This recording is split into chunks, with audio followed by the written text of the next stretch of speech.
নমস্কার বন্ধুরা, ইতিহাসের ইতিকথার নতুন পর্বে আপনাদের সকলকে স্বাগত।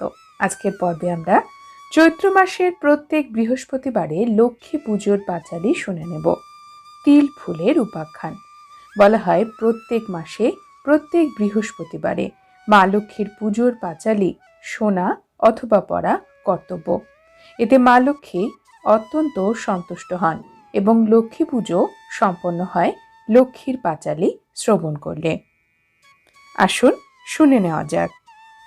বৈকুণ্ঠ ধামেতে বসি লক্ষ্মীনারায়ণ, মৃদুমন্দ হাসি হাসি লক্ষ্মী দেবীগণ। ধরাধামে বেড়াইবার সাধ মনে হয়, দুইজনে যায় প্রভু বিলম্বনাশয়। শুনিয়া লক্ষ্মীর কথা নারায়ণ কন, নিবারিতে ইচ্ছা তব নাহি হয় মন। চলো তবে দুইজনে করিব গমন, তোমারে ছাড়িতে মম নাহি লয়ে মন। এত বলি নারায়ণ পুষ্পরথ লয়ে, মর্তলোকে দুইজনে গমন করয়ে। রথের ওপরে বসি করয়ে ভ্রমণ, ক্ষেত্র মাঝে তিল ফুল হেরিল তখন। তিল ফুল হেরি লক্ষ্মী কন নারায়ণে, তিল ফুল হেরি খুশি হয়েছি পরাণে।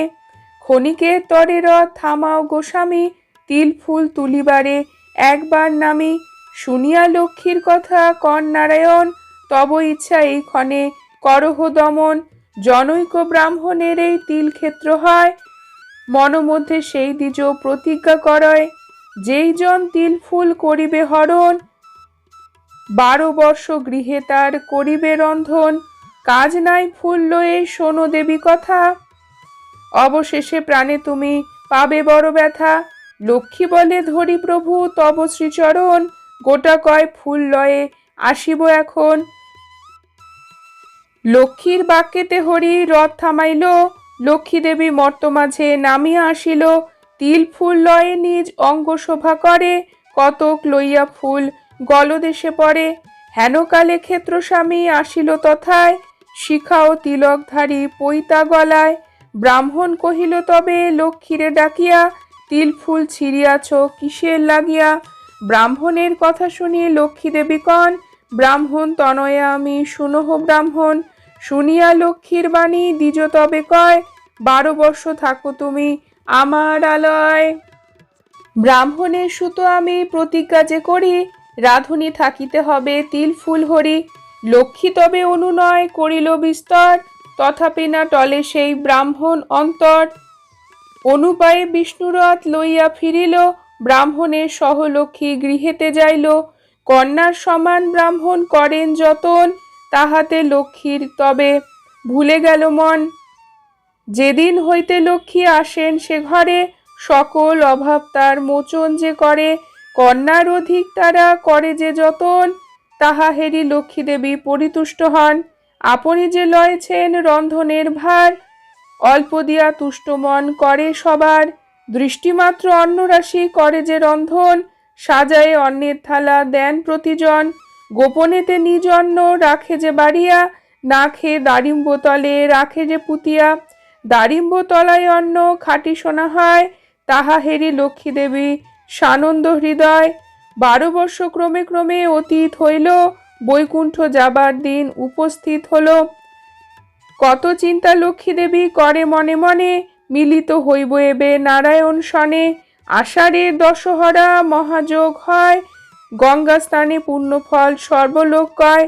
গঙ্গা স্নানে ব্রাহ্মণী যে করিয়া মনন, পূজাদ্রব্য লয় সে যে করিয়া যতন। হেনকালে লক্ষ্মী মাতা আসিয়া তথায়, পূজা হেতু 5 করা করি দেন তাই। করিল এ ব্রাহ্মণী যে গঙ্গা স্নানে যায়, 5 করা করি নিয়ে গঙ্গায় ফেলয়। লক্ষ্মী মাতার পূজা হেরি জলের ওপরে, সুরধ্বনি পূজা তুলি নীল শিরোপরে। সুরধ্বনি ব্রাহ্মণেরে কহিল বচন, লক্ষ্মী দেবী নিজে মোরে দিয়েছে পূজন।